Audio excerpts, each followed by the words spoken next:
Second, again, the same city, Kharkiv, Russian bombs. This is an almost daily threat because we still do not have permission from our partners to destroy military airfields of Russia, the ones from which Russia aircraft carrying these bombs take off.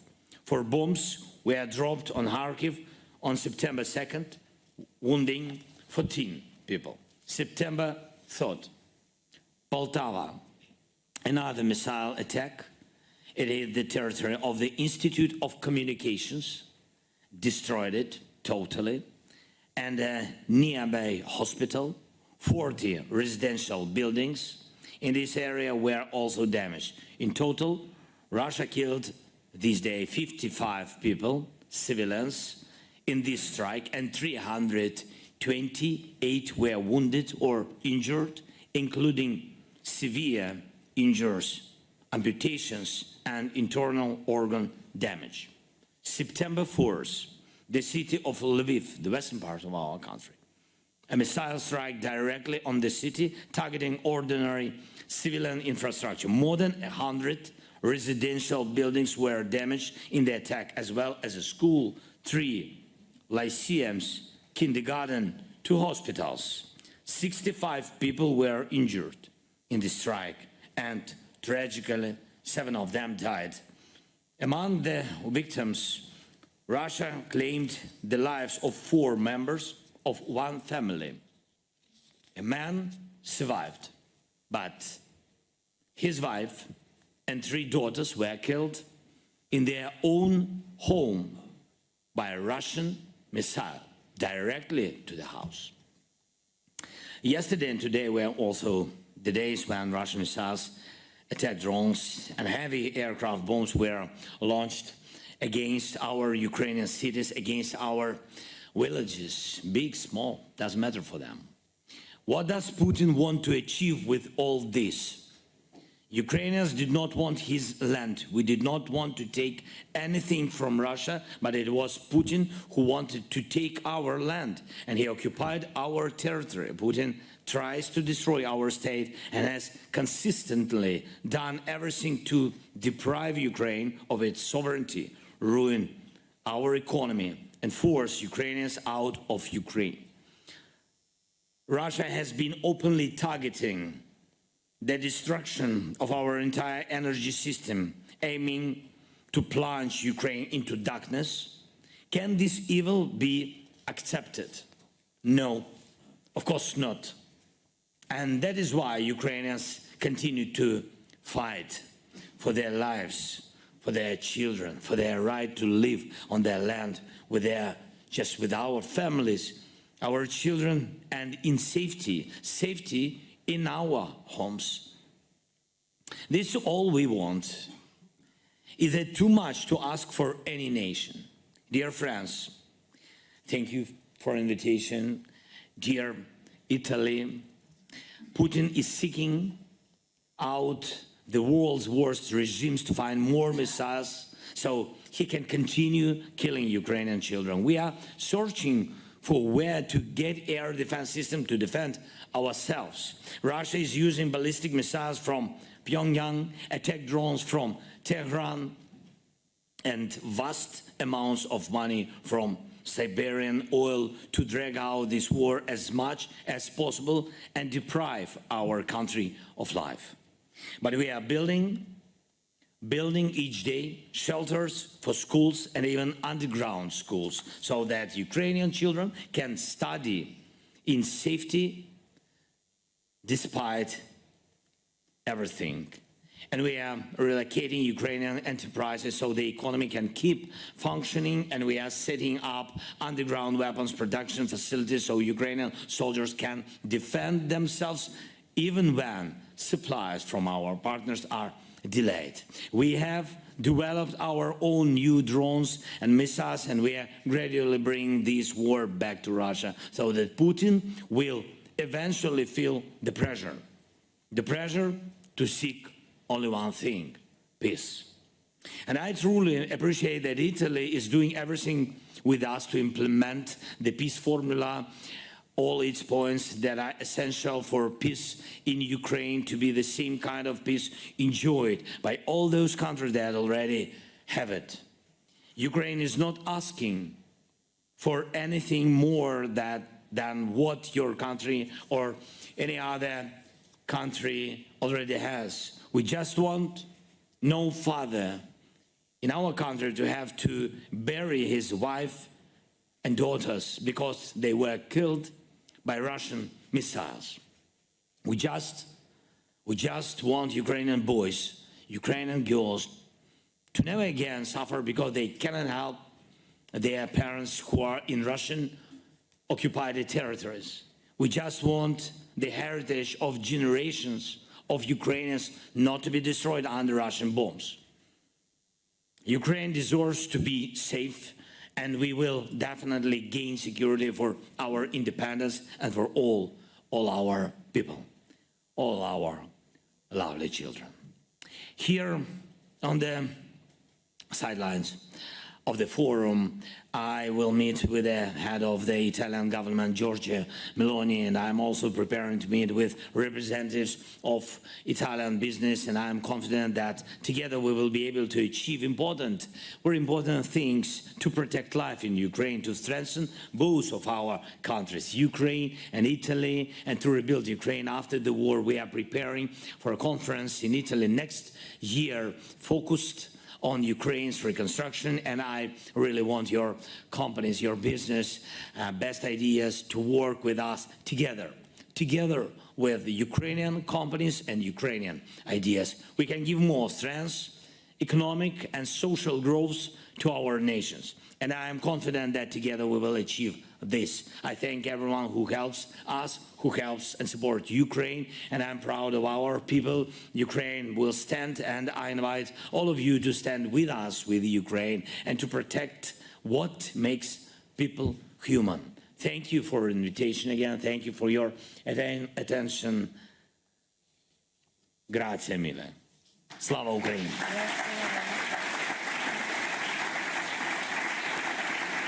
Thank you.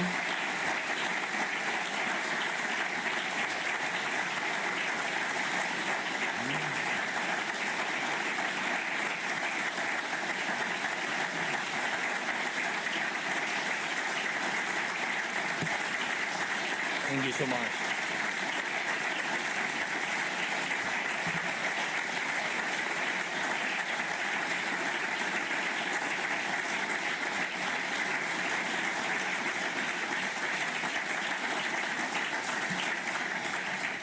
This is how the room is welcoming you, Mr. President. Let me just ask you a couple of questions. Yeah, I'm ready. We move to the translation for the Italian I wanted very much to answer in my native language in Ukrainian, but I'm not sure that it works well, or it works. Maybe we can do that. I ask the questions in English, you answer in Ukrainian. I don't know if everybody You know Ukrainian? No way. Yeah, that's the point. Maybe I understood that you will translate from Ukrainian. Exactly. That's too complicated to me. No. Can it? I don't know. Yeah. Let's see if it works. No. It's not about the channel. It doesn't. No. See? Can you change for me? Just 1 second that we double check if it works, because it's going to be. Yeah, it happens. It's understandable. Yeah? Okay. Yeah? Thanks so much.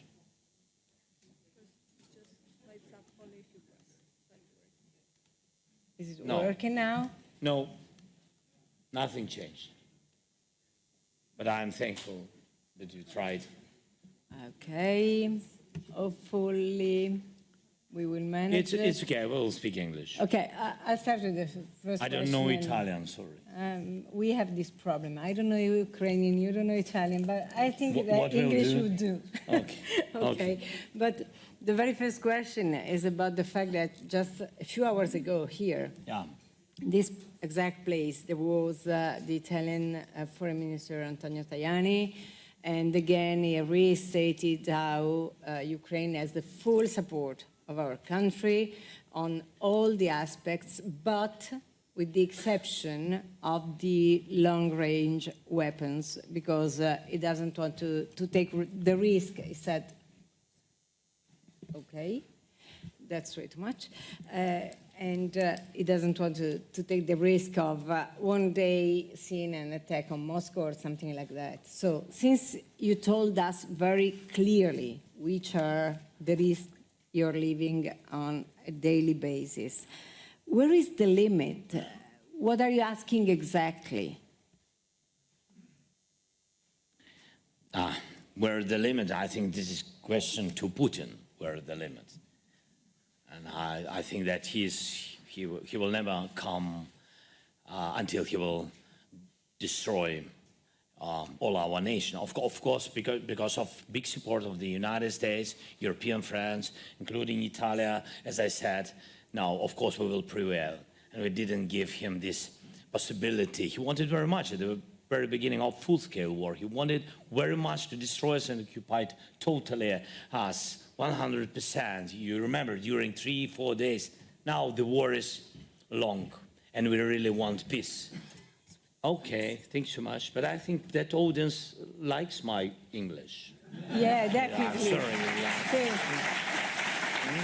It's perfect. Yeah. We love it. Yeah, okay, I will have some practice more. Yeah, so that's that. So the question is about limits. He doesn't have any limits. You see that he's killing. I mean, he's killing civilians, so it's not the rules of the war.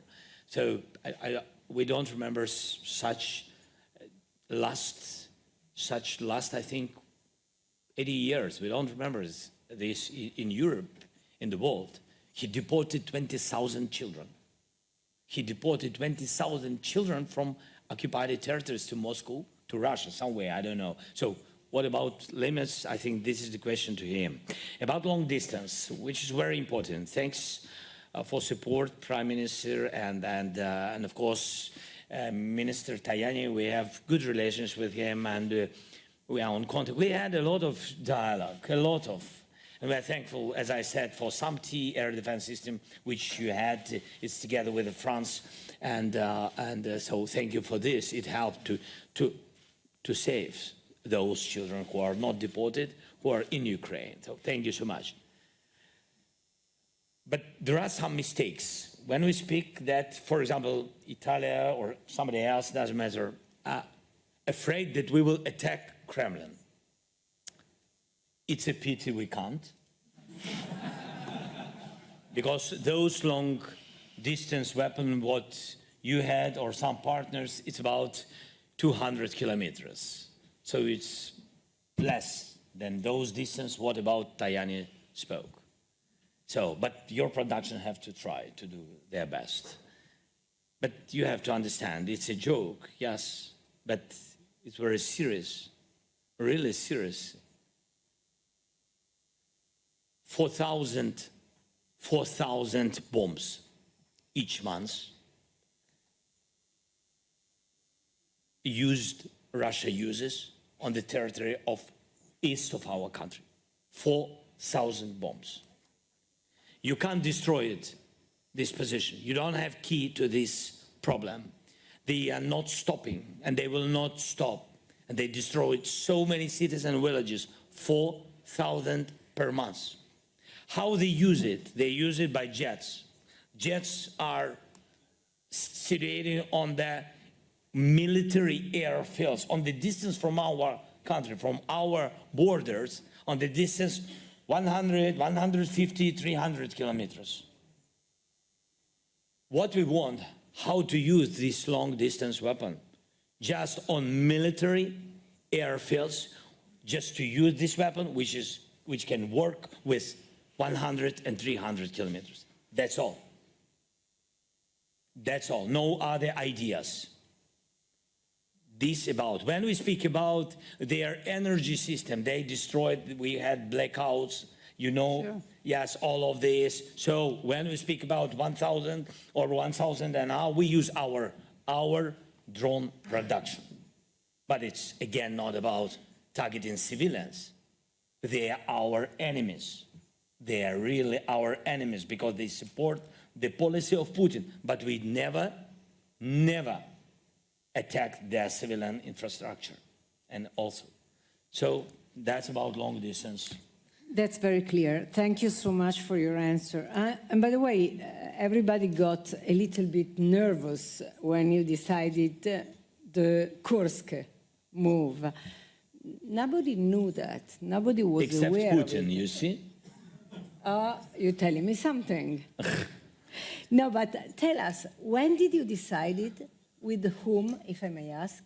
Yeah, please. Because that was totally by surprise to anybody, even in your country.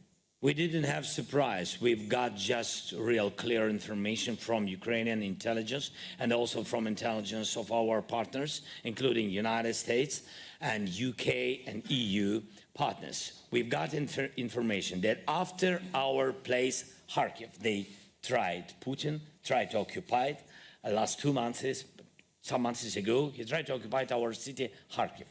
That's what I said about these thousands of bombs. So firstly, how they do, they attack by guided aerial bombs, then destroy everything, then occupy it. That is their tactics. So, you need your microphone close. okay, yeah. So they try to occupy this city, but you have to understand what does it mean, this city, and how they are bombing. This is 1,500,000. This is big city, and when you see the thousands bombs are on this city, you have to understand that it's about dozens of schools. So they wanted to destroy everything. They couldn't occupy this city, and they decided to make another step. What information we've got from intelligence, that the next step will be on the north of our country. The city with the name of Sumy. Yes, it's on the north of the country. It's oppositely Kursk region in Russia. So we had to be quicker. We couldn't lose families. We couldn't lose this big city. It's a big region and about hundreds, thousands of people, houses, schools, universities, everything. They attacked the biggest university in this region. So they did a lot of things before. So we had this information, and I decided with my chief commander, yes, we have to do it quicker. And nobody has to know. It's not because we don't respect or not. It's not about it. Because Russia is everywhere with their intelligence. Everywhere. That's why we had to use very careful this information, very confidential, and we had success. And that's why we defended this region. All this region, we defended with this operation. Thank you very much, President. I'm going to open to the floor, but let me just ask you this very last question. When will be the day or the moment in which you decide to sit and start negotiations? What will be the reason that makes you go to the table? Yep. Just answering on this question, just one step back. Can you understand any leader if there are some troops on your territory, like in Kursk? You don't move your troops from another country. You continue occupying east of other country and don't save your people. What can you say about this man, about leader? It was very important with this operation to open eyes to other countries, some leaders, analytics, to understand the real reason of Putin, really to destroy us totally. So he didn't bring all these forces to save these people, to save his children, which been on this territory. Our soldiers gave them corridor. Our soldiers gave them water, food, everything. Didn't kill. Can you imagine? It's a big operation. 1,300 square kilometers. We controlled 100 villages, including cities. 100. Nobody was killed from civilians. But for him, it doesn't matter. He continued occupied and attack our villages and kill our people. So that is the answer. His real mission, his decision, and what is in his ill mind. And when you say that, what have to be for this? I mean, for this dialogue. So first of all, he's a killer, and we have, based on UN Charter, on rules with other partners. Otherwise, so nobody respect and nobody. I mean, everybody understands that he is a liar, and his word, the price of his word is zero. That's why it's not about just negotiation. It's about rules, about, and we have to work on it. But what's important? Ukraine has to be very strong for any negotiations. Otherwise, we will lose our nation and our people. First of all, people, then territories. It's war for the people, for freedom, for democracy, for our values. We have to be strong. For this, we need a plan. For this, we need the support of our partners. I will bring to the United States, and I will share with President Biden and then with other partners, G7 plus our close partners, the plan, how we see it. What can make pressure on Putin to sit and stop the war? Because all these plans about only one thing, what we have to do together to push Putin, make peace, because he doesn't want. That is the most important. He doesn't want. He has to be weaker. Ukraine has to be stronger with all the world. Yeah. Very clear. Thank you so much. Let me open to the floor. We have a bunch of people here asking for questions. So the first two questions, one is from Sonia Bonfiglioli. Thank you so much, President Zelensky, to be here. It's a really big emotion to have this moment. I think we have to think positive, and we have to believe that we will reach a good peace for Ukraine people. So thinking to that moment, what is your vision of what will have the role of Ukraine in the post-war situation? And thinking back to what's been the Minsk agreement, the failure of Minsk agreement, what do you think could be the challenge and, how do you say, the topics that has to be faced and solved for Ukraine and also for Europe to reach a stable peace? Thank you, President. Let's take a couple of questions and then you answer. Yeah, it can be. Yeah. Alessandro La Volpe. Here I am. Mr. President, thank you. Big thank you. My question would be on the reconstruction of Ukraine. When you think about the rebuilding phase, which role you would envision for technology to help your country? Thank you. Maybe we take all of them. Yeah, please, okay. continue. Yeah. Emanuela Trentin.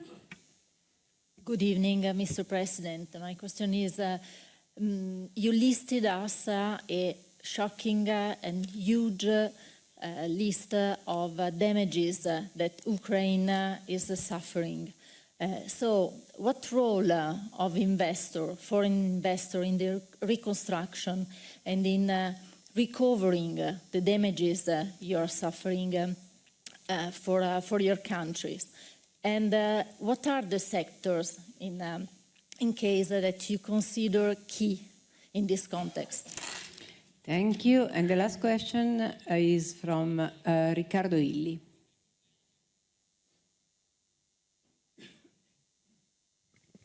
Thank you, Mr. President, for what you are doing for your people, but in my opinion also for the whole European territory.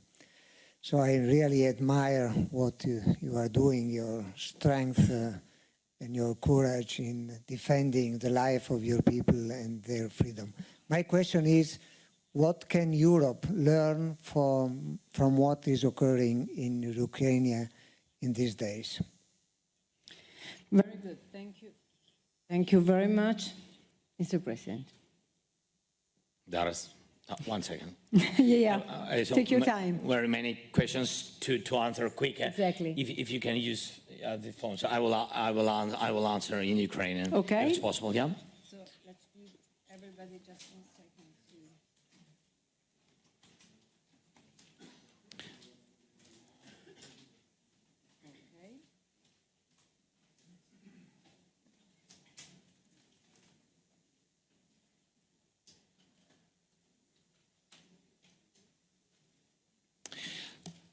Okay. Можно? Can I? Thank you so much. The first question was regarding the post-war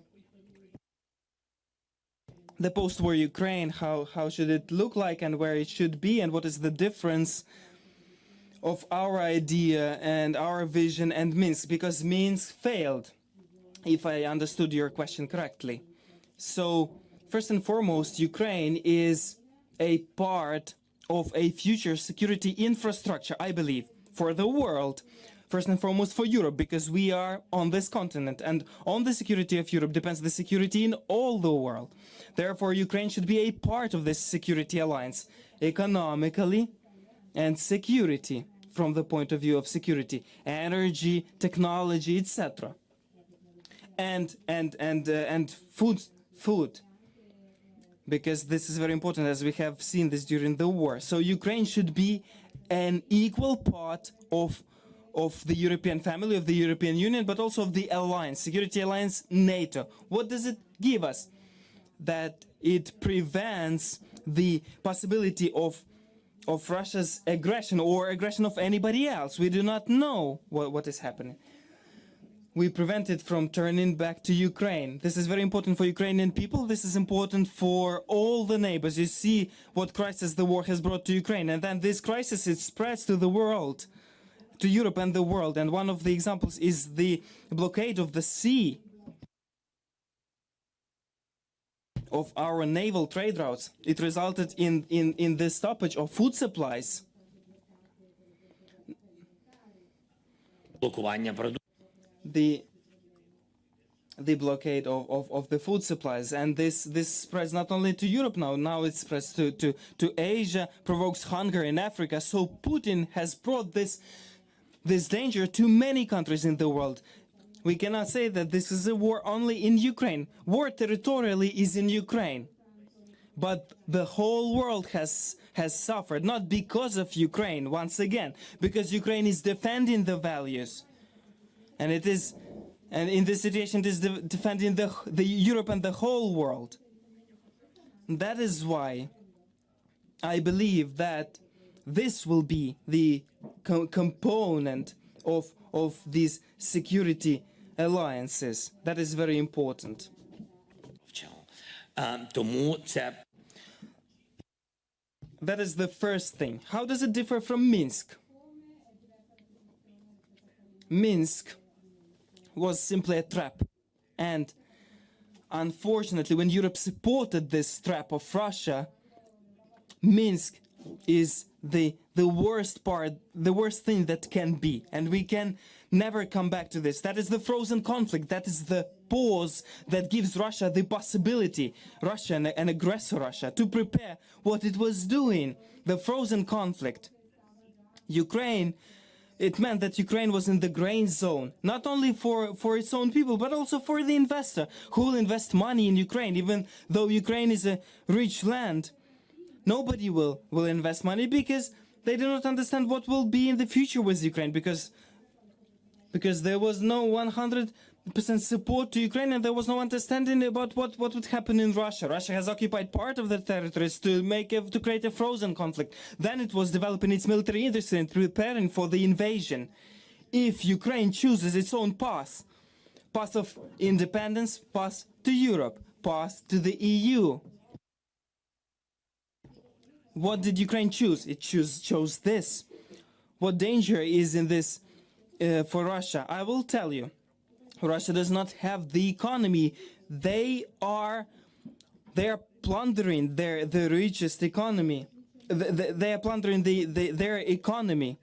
The oil, the resources they get in it, that is not an economy. You just take it from the land, you sell it.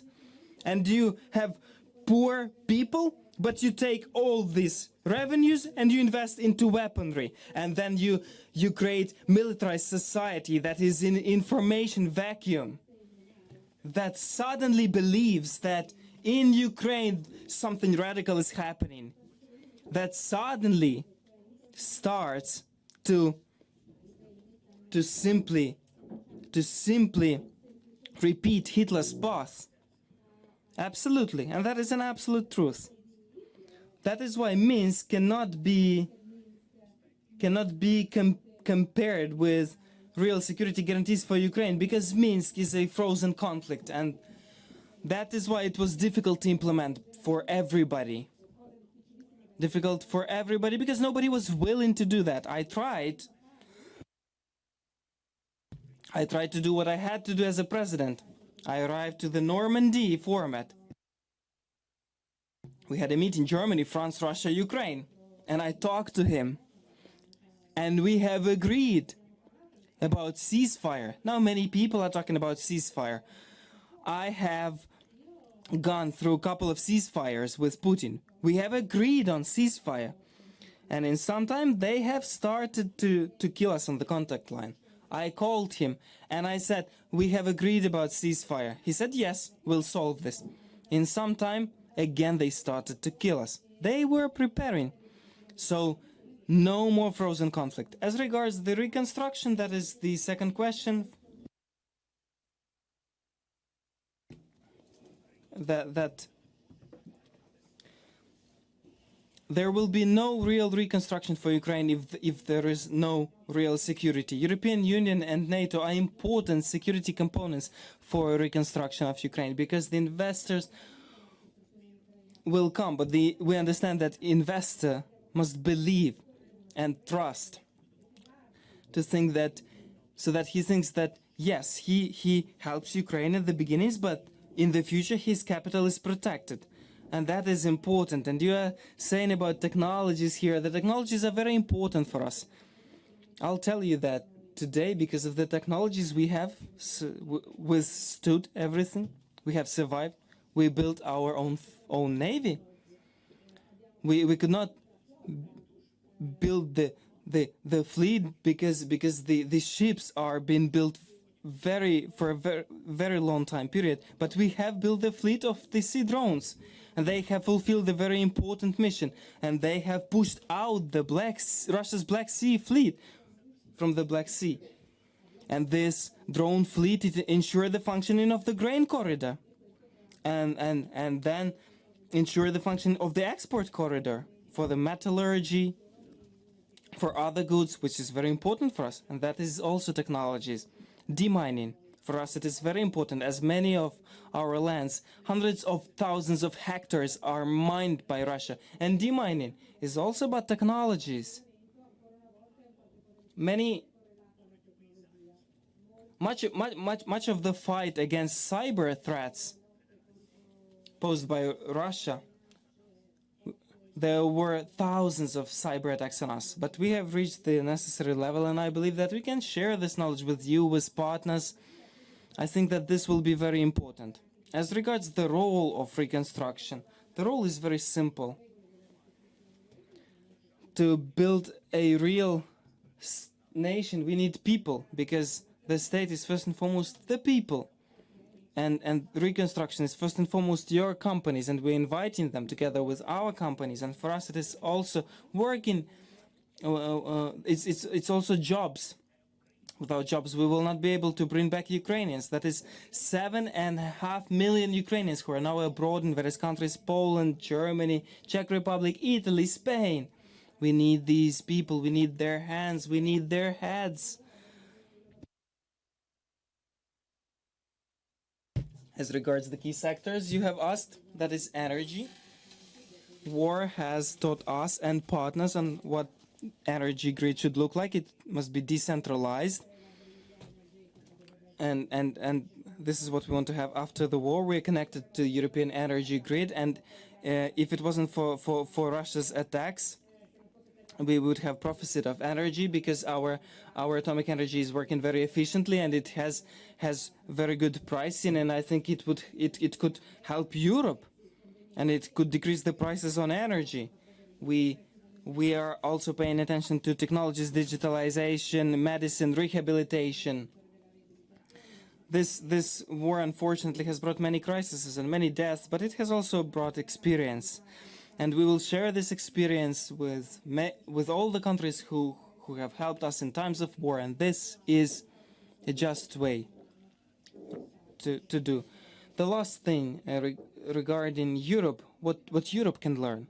I think the most important thing is that Europe has united, and I think that Ukraine has played its role at the moment when Europe had to be united. United Europe is a powerful continent that economically is much stronger than many others, and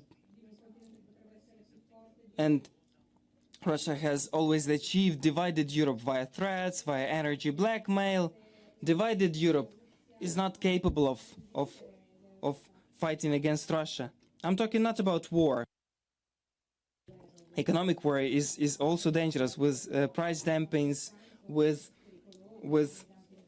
instrumentalizing prices on gas, on oil. But united Europe is much more stronger and much more attractive for everybody, not only for countries that are in Europe neighborhood, but also for Asia, for Africa, for many countries. Very much, Mr. President. Thanks also because you took us exactly where we started this morning. We were talking about the unity of Europe, and you took us back there. Thank you so very much. I think this applause Thank you so much. will take you back to Ukraine, and we hope next year you will be back just talking about investment. Thank you very much. Thank you. That's a pleasure. It's the first time, and this was perfect. And thanks for helping me with that. Thank you. Grazie e a domani.